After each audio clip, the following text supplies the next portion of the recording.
Welcome, Sunday Show patrons. I'm Matt Leck, with me David Griscom. Hello, David. Hey, Matt. How are you doing?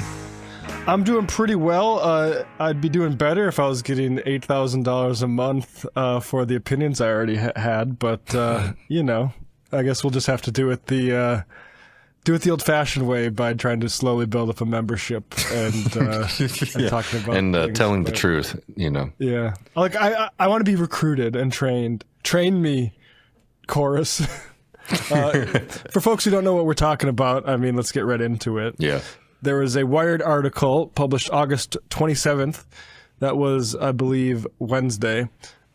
A dark money group is secretly funding high-profile Democratic influencers. It's by Taylor Lorenz. It goes into the Chorus Creator Incubator program, backed by the 1630 Fund, which I've never heard of, which is paying prominent Democratic influencers up to $8,000 a month to amplify pro-democratic messaging online. And the reporting here suggests that there's a catch, that participants must comply with a secrecy clause and content restrictions that limit how they can say and what they can, when they can say it. Yeah, your initial response, David. I mean, it's pretty good because I think one of the things that is most interesting about it is like some of the names that were included here. Obviously, I think we're going to focus on him a lot because we've really had a lot to say about his horrendous coverage and genocide denial. That is Mr. David Pacman. But it also included people like Olivia Giuliana, who, let me just share this with folks real quick, who you may or may not know. She's kind of like a big Twitter presence, and she's very big in I don't know. And when it comes to commenting on Texas politics and defending people like Colin Allred, hates the left. And, you know, she had said this just earlier this year. The fact that some of you think that a young person can only have the political leanings of the Bernie Sanders is part of the reason we lost young men in droves. I'm not being paid to speak my beliefs. I just don't let you all bully me for being who I am. Don't like it? Tough. Well, turns out she was. She was getting paid along with a whole host of kind of defenders of the status quo and people like Joe Biden and Kamala Harris. So yeah, you know, it is kind of juicy just in the sense of everything that we all knew just kind of has been put in front of us by this piece by Taylor Lorenz. Yeah, and you know, we're actually not super interested in the line-by-line reading of this contract, and we'll talk about that in a bit why.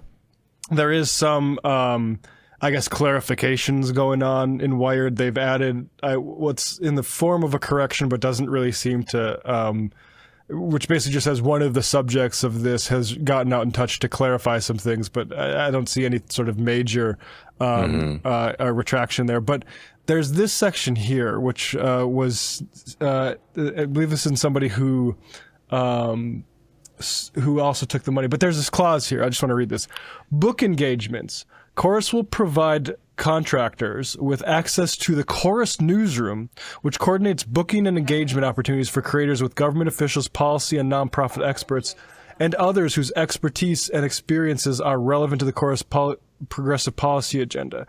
Now, in addition to the $8,000, that is valuable. Mm-hmm. Having access to people that will book your show for you, that is a job, right? That's a job being done for them by an outside network. And let's come back to this because we actually have this video later because there's something else that's kind of noted in this contract that I think is important here. But yeah, I mean, so, you know, just to set the stage a little bit for folks who didn't read the story or are catching up on it, Matt, like, people are being paid in the neighborhood of what I believe is $8,000 a month. Is that the minimum or maximum? It looks like up to $8,000. Up to $8,000 a month to participate in this program, as you were saying. Yeah, there's all of this kind of like booking help and boosting and things that are going on. And again, you know, the fact that there's this kind of loose coalition, or I guess not loose would be the wrong word here, but like that there's this coalition of people making political content who are coordinating with one another. Probably not the biggest surprise to anybody. I think what really matters, and some of the folks I really want to focus on, are people like David Pacman, who not only, you know, has for a long time spent his career trying to tear down people on the left, right? He would do videos when when they were literally shaving the heads of indigenous people in the town squares in Bolivia, right? As this far right Christian nationalist coup happens in that country, David Pacman was making videos attacking us. Calling us the quote unquote revolutionary left, as an epithet, right? And so I just want to note, these are people who have, been engaged in a project for a very, very long time to attack actual independent media, actual left media. And now we're seeing that they are being paid and are being used, by not small folks, right? We're talking about the Democratic Party. We're talking about a network of millionaires and billionaires who are funding and wanting to promote and push this information. And the audacity to sit here and act like you are a member of independent media at that point is just laughable to me. And it's an insult to your audience, and to the entire public. Yeah. And their posture now is like they've been wronged. And I'll just say, ain't gonna fly. You are the ones being prosecuted right now. You want to go? Should I go back to this section here about the Chorus newsroom, or should we play maybe Brian Tyler Cohen's? No, I mean, we can. Let's get into some of the allegations before we get into their defense, right? Okay. So like I mean, if that works for you, yeah. Right. So there's the money. There's the coordination, and then there's some questions about how involved Chorus has been, and that's the name of the organization, with these folks. Now, again, one of the things that they keep on bringing up is that this is an organization that has like a website and has been public for a long time, which is true. In fact, Taylor Lorenz has written about the organization in the past because of how they fumbled the bag early on, by bringing people to DC and not really providing much of value to them. It seems like they were able to get the funding and their stuff together after the fact. So this is not like a unknown organization. But what wasn't known is who they were paying, how much they were paying, and what kind of stipulations went into it. One of the things that is kind of implied when you're giving somebody money, you want something in return. You want a kind of service, and you have an expectation of what that's going to be. Now, I will say this, and Matt, you've covered the funding of real newsman, number one newsman, Tim Pool, and the Russian government, right?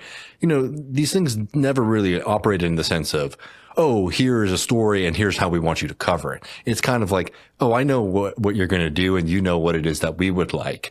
But there's also an expectation, and like $8,000, maybe not for people who are making lots of money like a Pacman, might not be able to like solely like kind of influence all of their coverage. But for a lot of these other people, it's like, man, this is my this is like my one and only opportunity to make some money off of it. You have that kind of producer in the back of your head now saying like, are they going to like this, right? So you don't have to have something that's explicit saying you have to cover things in this way or that way. But it does seem like Chorus did have an expectation of what you were going to be covering and how you're going to be covering it. And we'll get into that here. So again, Taylor notes this in her piece, and this is Allie O'Brien talking in her kind of defense about this Chorus newsroom and what it meant. And she lets something out here that's kind of interesting. So here's the section of the contract, right, that confirms that. It says they want you to disclose to Chorus any engagement with government officials related to Chorus's policy agenda. That contractor, that's me, I'm the contractor, arranges through other means, right? So if I just arrange it myself with a congressperson, I just let Chorus know so that they know that congressperson's opened the booking and other. So an interesting note there. So again, she's focusing on the booking side here. But what is that, Matt? Chorus's policy agenda. Do you think that policy agenda was making sure that people understand the United States role in kind of supporting and protecting the genocide? I imagine that's what Brian Tyler Cohen means when he says they receive trainings. I wonder if that policy agenda is spelled out anywhere, or if it's just sort of understood that this is how this is done. And $8,000. I've seen some people say $8,000 is nothing compared to what the right has. $8,000 a month would completely change the show that you are listening to. We would 100%. Yeah. And we would build it out. And I bring this back to a book that everyone should read. Inside the Company, CIA Diary by Philip Agee. Philip is a guy who left the CIA in the 70s and wrote this and was persecuted by the intelligence services for disclosing this. But he talks about how do you develop agents that are going to do what you want, even though you don't have entirely control over them. Well, a little allowance. $1,000 a month for an ordinary agent, maybe $700 a month for a cabinet minister.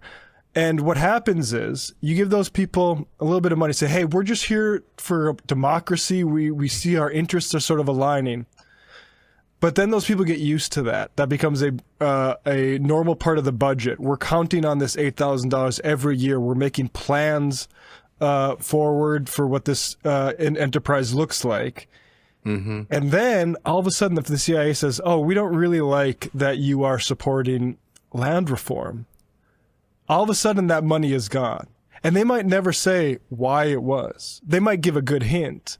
But all you know is that the $500 you've been getting from CIA sources is no longer there anymore.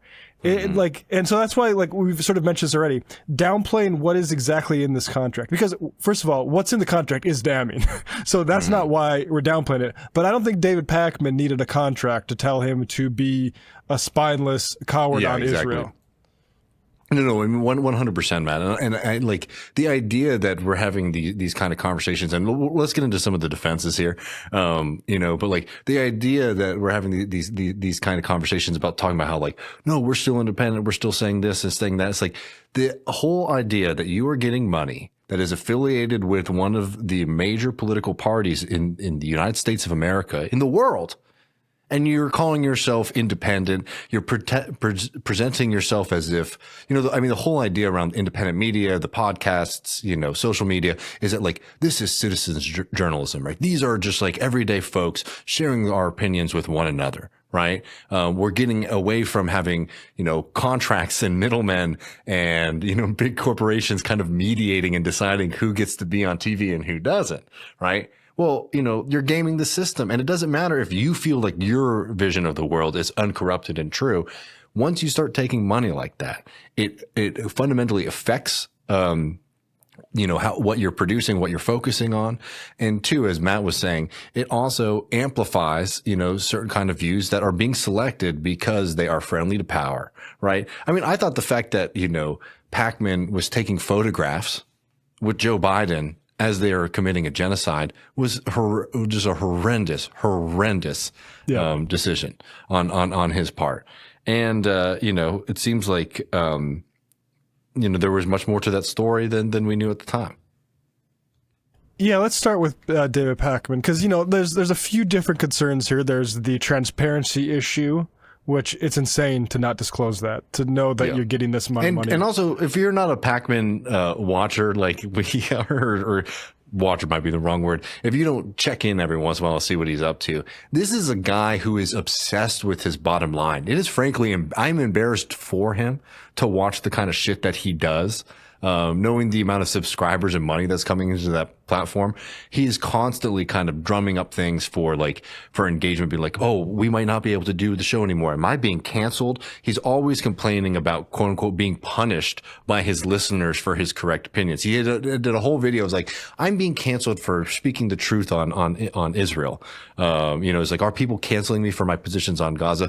And there's always a kind of like shaking of the hat at the end. It's like, oh, throwing some money here. Right. So this is a guy who's always fucking going on about this kind of stuff. So to act again like this money is like a small thing to somebody who's very clearly money obsessed is absurd. Yeah. Here's Pacman's response here, clipped by Ken Klippenstein. For years I've been saying the left needs to organize independent media in the way that the right has been doing. The left needs to fund independent creators the way that the right does. The right has won even arguably presidential elections because they're organized with regard to online and independent media. They're killing us. We've been so behind. And this kind of support for creators is exactly what I've been advocating for. It's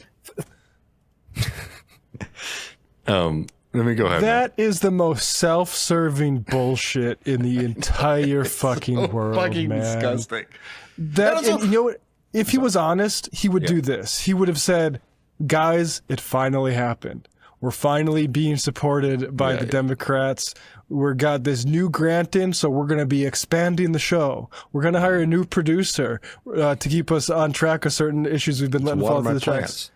He didn't say shit because you know why? Because if every one of these influencers decided to put the chorus incubator program on their websites, people would start to ask questions about, oh, what is that for? Yeah. Why is everyone who seems to be part of this program dead silent about like Gaza or Joe Biden's mental decline? Like, why is that? What's going on? Why are they all of a sudden all huge supporters of Alyssa Slotkin?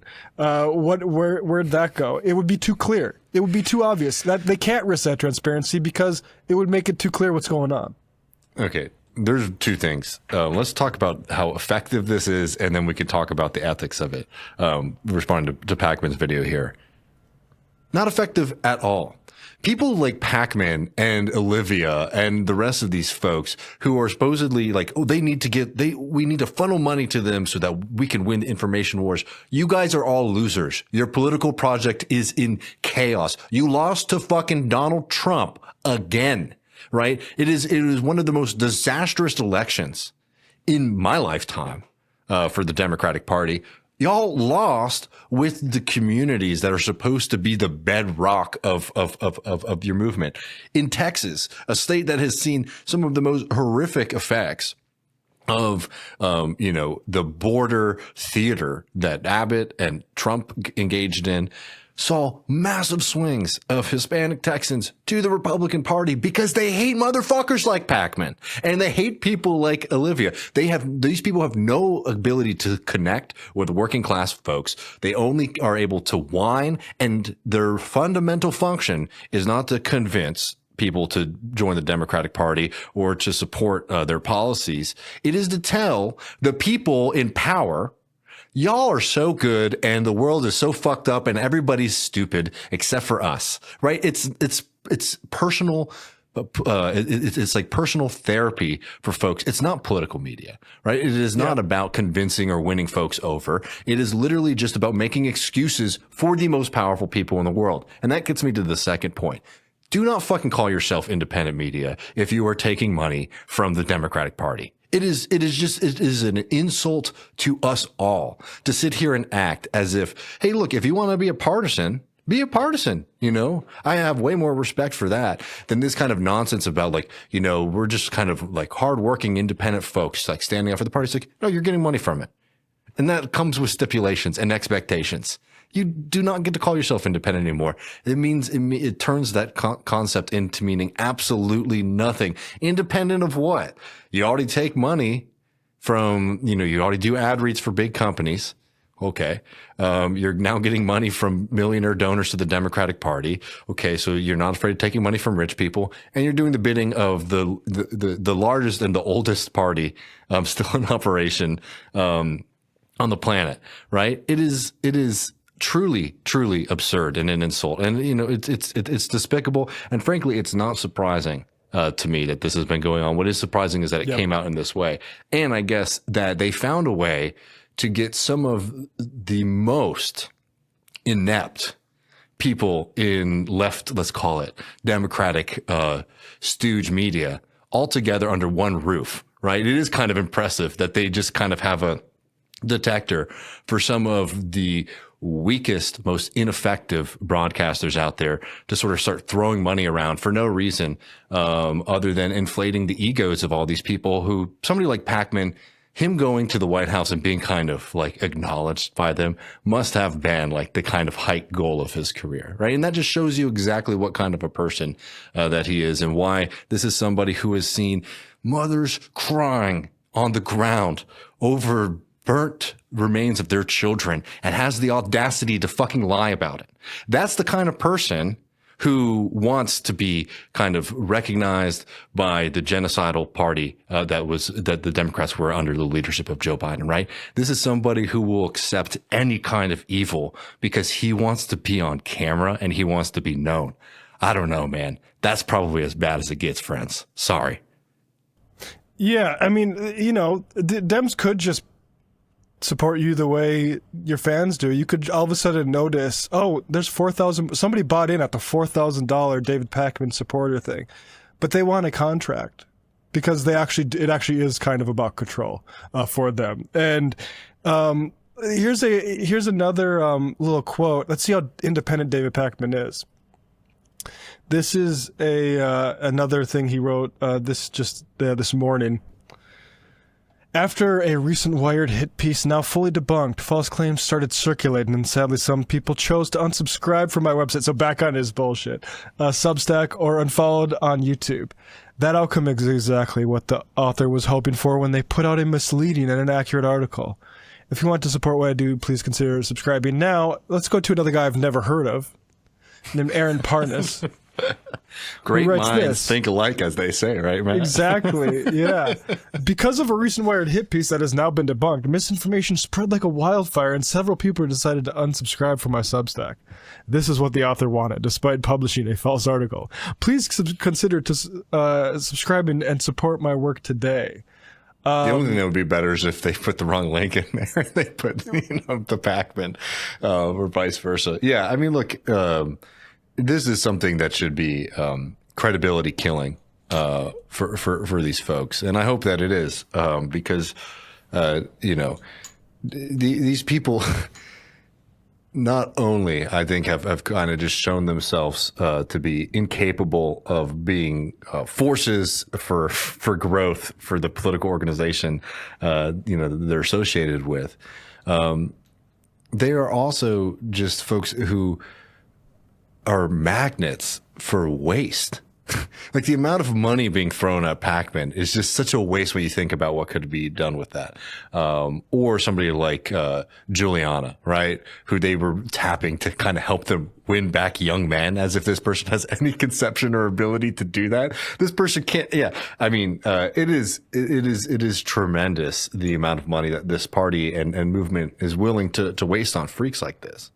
What they were there, a lot of these people were at the White House, like you mentioned. Pacman was there. This too raw, too real guy. And, some people might think like, oh, they went after, they supported boring people like David Pacman and Tyler Cohen.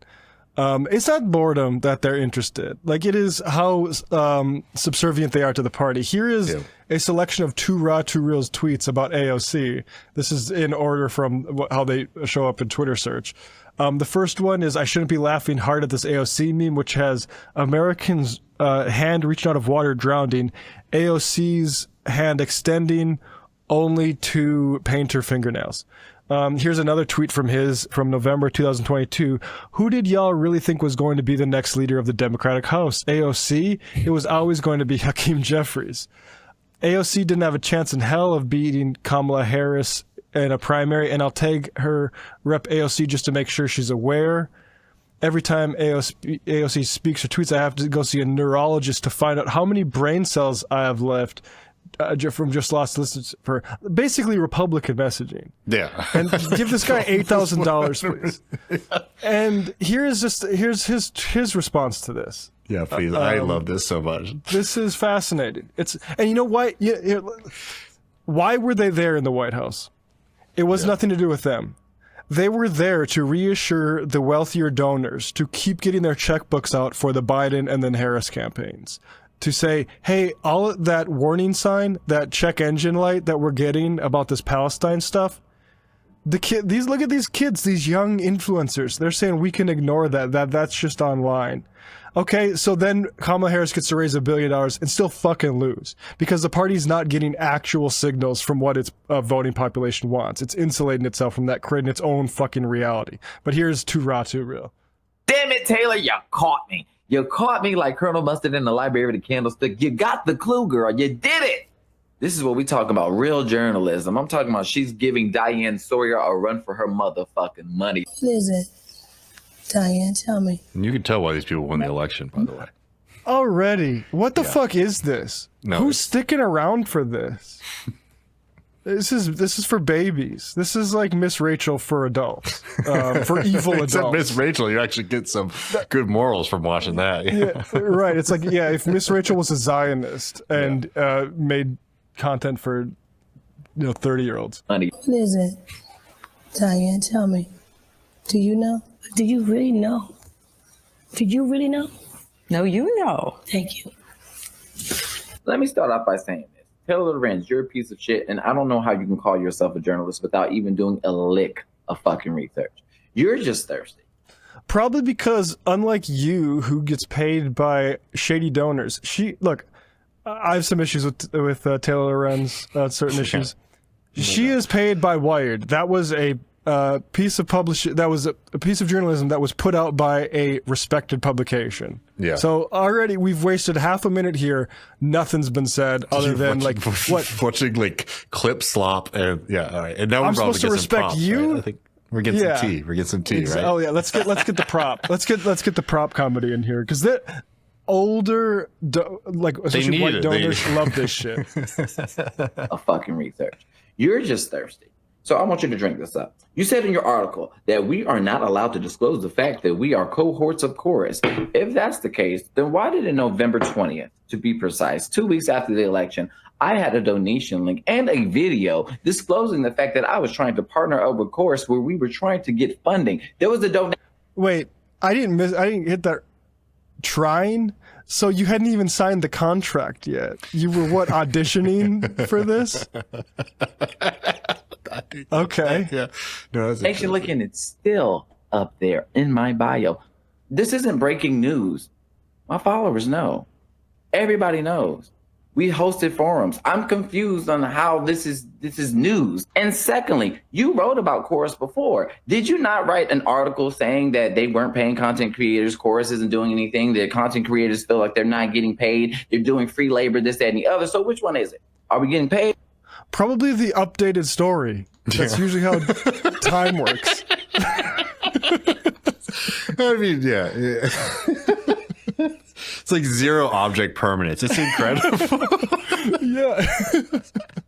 Free labor, this, that, and the other. So which one is it? Are we getting paid? Are we not getting paid? What the fuck do you really know? Thirdly, I mean, you could answer that for us. How much are you taking? and apparently, we're not allowed to bash Democrats or actually give them any type of constructive criticism. However, I swear I'd be on damn Bernie Sanders' ass like flies on shit. I do recall my video. Okay. Take it away. This is where we realize, like, there's a highly sort of determinative element of stupidity here, in addition to just cravenness. Yeah, whatever your name is, that's why you got their attention. That's why they accepted your sort of audition for them.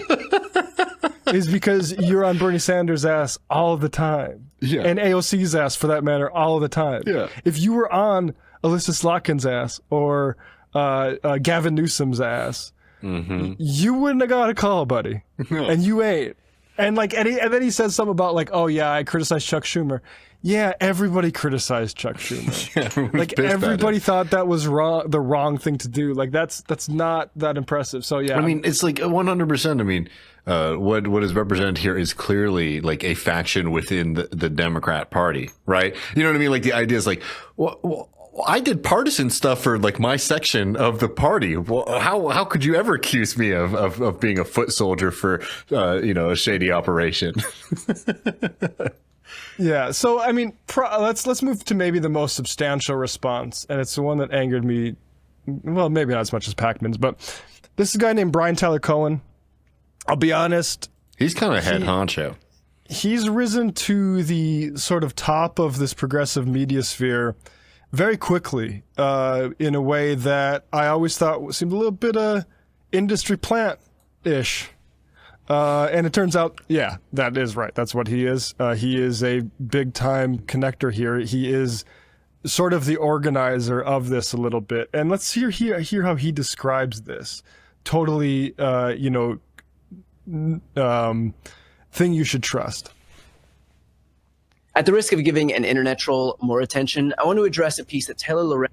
Not just an internet troll, she's a journalist for the publication Wired, which has been doing a lot of important work, particularly on like Doge earlier this year. This is not just a troll. And so already we're on It's Trumpy. It's very Trumpy. That's exactly right. The David Pacman and that other guy's, their tweets Trumpy. This is a Trumpy assault on the press, we're actually seeing. And I want to address a piece that Taylor Lorenz wrote yesterday for Wired. An initiative aimed at boosting Democrats online offers influencers up to $8,000 a month to push the party line. All they have to do is keep it secret and agree to restrictions on their content. Literally nothing in this statement is true. The article is about Chorus, which is a nonprofit that I helped found to build up our creator ecosystem, which everybody says they want, but few are doing. So here's what Chorus is. It is a scholarship program to teach creators how to grow their accounts, foster engagement, launch their own shows, and become profitable. So these are just small accounts. Incubator program to It's an David. incubator. Yeah. Did they reach out to us for any incubation? No, I don't We think need so. our eggs incubated a little bit. All right, you're need- cold. Yeah, David Pacman, just get under that light, little chicks. Actually, I know somebody who has a little chicken coop in their backyard for the first time. That's all these are. Come on, little chicks. Hey, look, we just lost the election. Come into the incubator. How many What this subscribers does David Pacman have?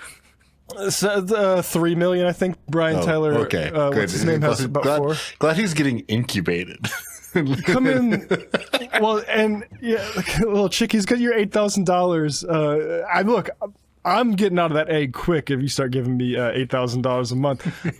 Actually, what this is the Silicon Valley approach to, I guess, innovation. This is the thing that Brian says. We all want this done. No, we don't want this done. We don't want nonprofits to be secretly funding our media and recruiting people who they think they can work with. Yeah. And so, like, Y Combinator, people have heard of that. It's the Mark Andreessen, Silicon Valley, what they call a startup incubator. And some people think that I think this perception is fading, but that those startups created a bunch of innovation. But what they actually did was capture any innovation for the big players in Silicon Valley and make sure that they could buy it up and not actually face competition. The number of new startups is at a low. It's been going down for decades as monopoly players play a bigger and bigger role. And that is exactly what this type of incubator does too. It catches these sort of new enterprises, in this case, political media, dumb media, and says, we're going to elevate you, but we're also going to own you. And like I said, they could have you want to support media so bad, you raised $1 billion. You could do so much with that, just putting it into a bunch of, and it wouldn't be good. But this whole contract thing gives it away. And it also could be the case. So this would be a different story. If like Hassan was getting this money, or just anti-Zionists in general, us, then it would be a different kind of news story. It's look at these deep Dem fundraisers supporting all this radical stuff, right? But that's not even close to the problem here, because none of that happens because they didn't reach out to anybody like that. They reach out to people that they want elevated. They are creating a reality. They're attempting to create a reality that will say, yes, Joe Biden is actually fine. That's a start. Yeah. Yeah, and this sort of thing where it's like everyone's been wanting to do it. It's worth addressing what the alternative solutions would be. And I genuinely think it's not going to come from dark money or even nonprofits. I don't even think targeted support for media broadly by the government can do it. I think you ultimately need to do things like the solution for the press is the same as solution for coal miners. It is the necessities of life need to be more provided to free people up to follow their own initiative. And And, you know, it might be nice to have public radio and things like that as well. But this is not going to do it. You see, the output is so ridiculous from these folks. Yeah. Like, it's a great time for the story to come out because everyone realized something's wrong with a huge subset of media that, like, I mean, helped the Democratic Party walk off a cliff last year. Yeah, I mean, 100%. I mean, this is the other thing, too, that is and maybe I shouldn't give so much free advice to Democrats, knowing the deep pockets that we're operating with. But, like, you know, it creates this fantasy world for all of them. If you talk to people who are engaged in like kind of insider Democratic Party politics, they really do operate almost in a completely different, on a completely different planet. And there's a reason for that, because they watch certain programs, you know, things like Morning Joe, where they get told, you know what? Everything the Democrats are doing is great, and they're also really moral and upstanding. So even when they lose, they lost in the right way, in the good way, right? In the beautiful way, right? It creates this kind of horrific, you know, unreality politics that that kind of exists around the Democratic Party now, where they really just don't have any kind of connection or association with what's going on the street, in the places that they are supposed to be representing. That they have these kind of moments where they're like, I didn't realize there was so much outrage about how expensive life was in America, right? That's what happens when you create this kind of fantasy land. And I think one of the things that was threatening to them was, by its nature, because it hadn't for a long time attracted the same big money as like TV, radio, and to a certain extent, like the kind of like political book, industrial complex. You know, independent media, if you want to call it that, online media, maybe is better. You know, Pacman did slip and start calling it that towards the end, which I appreciate it. You know, online media was maybe a place where some light could kind of like get through, that dark box that these people live in, because they would have to see, oh man, there's a viral video that's like criticizing what we're doing. This is just an attempt to try to, like, you know, plug up those holes and to make them feel safe again. You know, apart from like what it did to the audience, this is also just, it's about making people in politics feel good about what they're doing, which has been a major fixation of the Democratic Party for a pretty long damn time. And it's only accelerated since they had their shocking loss, you know, to Donald Trump in his first victory. And they're still trying to create the same kind of safe space, safe world for themselves, where they don't have to deal with the fact that they have run this party into the ground. They are extremely unpopular. And the fact of the matter is that they're unpopular even when the right is just like this foaming, planet destroying, soul sucking monstrosity. That is how miserable of a party the Democrats are, that they are. People look at that monster and they're like, you know, maybe we'll give it a go. Couldn't get any worse than, you know, supporting the Democrats. And this is all a part of that kind of cycle. Absolutely. Let's watch a little bit more of Brian here. Yeah, please. I've frankly never seen him before in my life. Become profitable on their own. It's an I'm sorry. Pacman has been profitable for a long fucking time. That is ridiculous. This is what's so crazy about it. Yeah. is how to grow their accounts, foster engagement, launch their own shows, and become profitable on their own. I mean, I just can't, like, $8,000 a month. Please teach me like that, Daddy. Incubator program to build the pro-democracy ecosystem.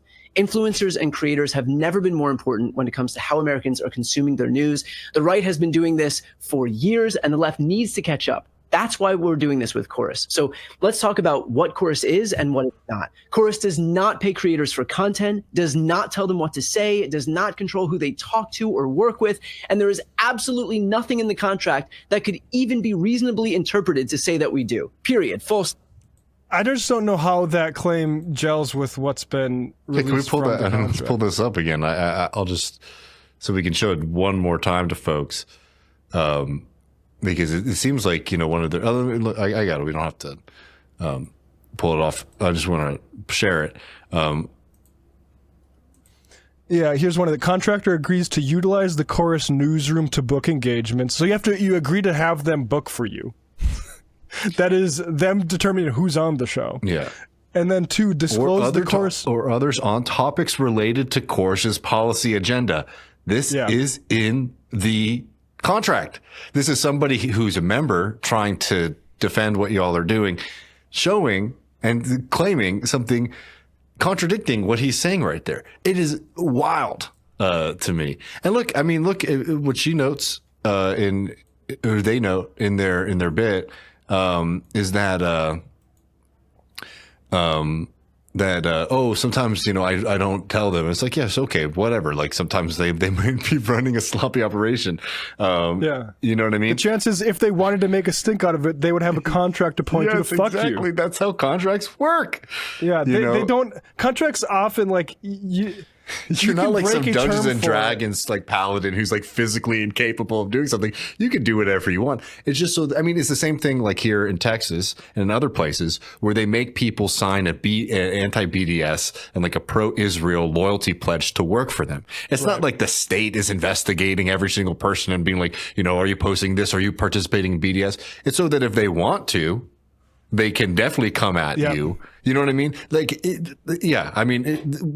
Everybody, I don't know. They do have a full spectrum of people in the chorus world, so I don't want to paint with too broad of a brush. There are enough intelligent people in that organization who are out there defending what's going on, who know better. And I don't know, when you say something that may not be true, but you say it anyway, there might be a word for it, but I won't say it. People can read between the lines there. This is as nasty as what Tim Pool did. Maybe the dollar figure's low a little bit, but as far as I know, Tim Pool was approached by a conservative freak who presumably has a bunch of money behind him and said, "Hey, we want to republish your videos on a special platform and just give you money for it." And everyone knows, oh yeah, that's fucked up. You probably should have known what you were getting into there for the free money. And this isn't, and it's not just that, there was another thing that happened on kind of more independent, left media too, where people were getting significant amounts of money. I don't know if there's I can't remember if there's some of these that we're not supposed to share, but what was Colin was one, we talked with Owen Higgins about that whole operation. This is not something new. And we talk about it because there are just very clear ethics, and morals that you kind of have to weigh. If you're going to take some money, getting funded by something is not in and of itself, unethical. It should, if you're serious about your responsibility to your audience, you should really consider about what it is that, you're trading off, and probably is even better if you're transparent with folks about it. And what's pretty funny here is that we're getting all these kinds of excuses as to why people weren't transparent, about it. Right. So yeah, maybe of course you could go and look it up and see that there is an organization doing it. It was news to find out who was getting paid by it. That wasn't known by everybody. No, it was not. So to sit here and act like this is a non-story is just ridiculous. Yeah. Let's play a little bit more of Brian here. Yes, please. Stop. I don't know a single creator who would willfully sign up for a program that would tell them what they can or can't say. That's not what this program is. We pay people to show up to workshops and technical trainings to optimize their content online. For example, we've got trainings on how to package content. Paid $8,000 a month to go to workshops. And you think it's about the workshops? Yeah. YouTube trainings on how to optimize audience retention for Instagram and TikTok, trainings on how to form an LLC. Again, there are zero... David, did we need to take trainings to learn how to form an LLC? No, we just had to fuck up a bunch of times. But yeah, exactly. Come on, guys. Look, here's an example that's closer to home, right? We just went to the DSA convention, right? That was out of pocket. They did not sponsor us to travel there. Look, we like DSA. We're both DSA members, right? I wear that pretty proudly and talk about it all the time. Now, maybe you think that my reporting on DSA was a little rosy because of that. I would argue that it was, accurate. Right. But there is no mystery as to what's going on there. Right. And if it were revealed, let's say after the fact that Matt and David got paid $8,000 to go to the DSA convention, right? You would have a reason to be outraged about it. Yeah. Even if we did the exact same content, even if we just did interviews like we did, It is fundamentally disingenuous to act as if this, like there's not a fundamental conflict here, especially when the money is not just falling from the sky. One of the things that we haven't focused on as much, but Taylor's article does, is that like this money is coming from, is a dark money group, which is a way to get around FEC filings that they would have to do if, and was coming from the organizations that actually originating it. What it's doing is it's going through a bunch of pass-throughs to go into this organization. That's why they call it dark money, and is coming from collections of donors and political organizations in this country that are affiliated with the Democratic Party, right? That is not a mystery. That is something that you can read about, you can look into, and if you're getting that money, you definitely understand where that money is coming from, right? And yeah, this isn't just like out of the goodness of our heart, here's like a bag of money, do whatever you want. There are expectations there.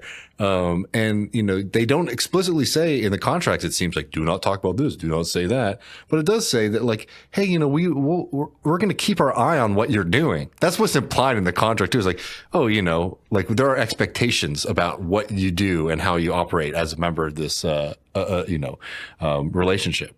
If I become a billionaire and all of a sudden you find out that Matt's passing money around and I'm like, here's $8,000 to watch this training, and you start saying something about Hamas started the war, do you think that money is going to continue flowing? It ain't. Come on. Like, let's be it's a crazy. little bit. I mean, it's crazy. I was thinking about this with Richie Torres, and I don't want to derail the conversation by talking about that, but I'm sure people have seen that interview with Adam Friedland. And one thing about Richie Torres is like, oh yeah, he has this story, right?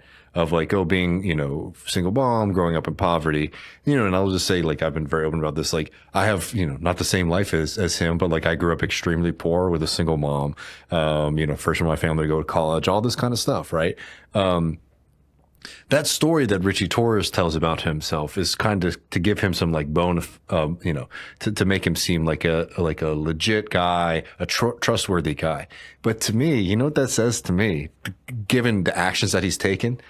He knows how bad things can get, and he's able to be in different kinds of rooms and live a different kind of lifestyle than he had, and he's afraid of losing it. Like, you know what I mean? Like, that's 100% there. And like, yeah, there's a full spectrum of people. Pacman's bullshit of lying about being independent media is we've talked that to death at this point. There are other people who like, yeah, $8,000. Some people have been turn their nose up on that again. Like, that would be kind of life changing here. Even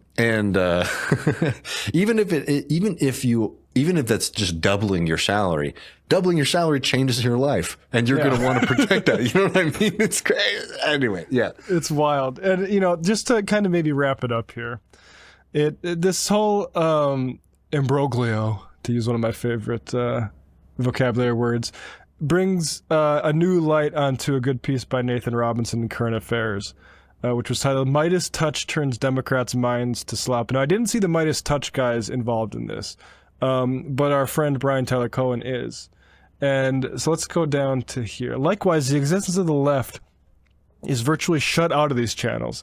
Brian Tyler Cohen, who calls himself an independent progressive political host, he previously worked for part-time for MSNBC, has been regularly covering news and politics on YouTube since 2018, but a review of his channel shows that during the 2020 election cycle, he never once featured Bernie Sanders in a video title or thumbnail, despite posting daily content racking up millions of views. While Cohen has eagerly platformed establishment Democrats Nancy Pelosi, Jamie Harrison, the former leader of the chair of the DNC, who is like a lobbyist for basically every bad company. You just look up Jamie Harrison lobbyists. Pete Buttigieg, Adam Schiff, Kamala Harris, and Joe Biden. He ignored the only independent progressive candidate in the primary. So he goes on about the blackout there. According to Semaphore, Brian Tyler Cohen was involved in launching Good Influence, originally known as Advocacy, a digital consulting firm which says it creates meaningful impact for causes and campaigns through our network of powerful online messengers. Former President Kamala has been one of the firm's top clients. FEC data shows that the Harris campaign spent more than $600,000 digital consultings and license fees from Good Influence between July and November. Not bad for a half year's work. Not even a half year's work. July and November, $600,000. Good Influence has also received money from the DCCC and from Vote Save America, among other contributions. Good Influence's founder, Sterl Perlmutter, has publicly documented visits to the White House alongside prominent liberal influencers such as Cohen, Pacman, Luke Beasley, Lindy Lee, whatever. And Cohen mentions, the figures tend to limit any critical coverage of Democratic politicians. Some have been rewarded with such gifts as exclusive interviews with Joe Biden, visits to the White House, and cushy comforts at the DNC last summer, where pro-party influencers were feted. And Hassan was thrown out, incidentally. I couldn't get anyone to do my show before, Brian Tyler Cohen has said. Now I have to juggle all these requests from A-listers who want to come on. Now that was a sentence I wanted to get to because you're having your show booked for you, Brian. Like, yeah, where are these A-listers coming from? Are they coming from the Chorus newsroom? Who's involved in the Chorus newsroom? Is Kamala the person who's paying you $600,000? Is that, what's this, license fees? I mean, this is corruption. This is, and I feel bad because I think some people are sort of like mom and dad are fighting. We aren't your mom and dad in this business. We are political commentators. And that is something that you should be able to trust, but you can't actually, because it's something that everyone wants to buy. And we find out over and over again how cheap some of this shit is. Like back during the anti-vax stuff, certain creators getting offered like a few $1,000s a month. And then that disappearing when they broke with anti-vax stuff. Mm-hmm. This is the debasement of this medium. And all of these people are guilty of insane ethics violations. And look, no one gives a shit about that in Trump's America. I do. Like, this stuff should anger people. And there's a reason we're going to benefit from this story, because we're honest. Yeah. That's it. I'd love to be incubated, though. Someone give me $20,000. Well, when you were doing that, I was trying to fill out the applications are open on their website. So we'll see if they'll give us a left reckoning. So yeah, look, if something comes out that David and I change our position on Gaza, say actually, like, look, Hamas is stealing the aid. Just know that we're probably I'm gonna need to get it once for left reckoning and once for I don't know, maybe literary hangover. Ooh, you want to look at this really quick before we go? Yeah, put it up. Let me see. Oh man, can I go? Oh sweet. All right. I'm just on it. I'm not going to fill it out, but yeah, careful your information doesn't auto. No, I've already gone through the kind of info stuff at the top. So you can do video, audio, or text. Why are you interested in Chorus? Where do you get your news from? You got to make sure to not put something like Jacobin or maybe current affairs. What is your unique perspective, content niche, or issue area that you bring to the table? Please provide 3 to 5 things of content. For the content examples on the previous slides, what do you think made them successful? Tells your online community who they are and what they care about. Why do they come to you? We actually got to do this. We could do this. Have you previously collaborated with other creators, nonprofits, or brands to accomplish a shared goal? Please tell us about it. Could we answer this? We have collaborated creators, I guess. Yeah. We could totally answer this in a fairly impressive way. Dude. And it would be impressive. It would be awesome for them to be shamed into doing this, and then us to just book their newsroom guests and grill them. Oh yeah, no, that would be good. Gaza newsroom. Our show is called "What About Gaza?" Yeah, where Matt and I ask you, "What about Gaza?" Do you use innovative? Yeah, of course we do all this stuff. Yeah, we make bad content.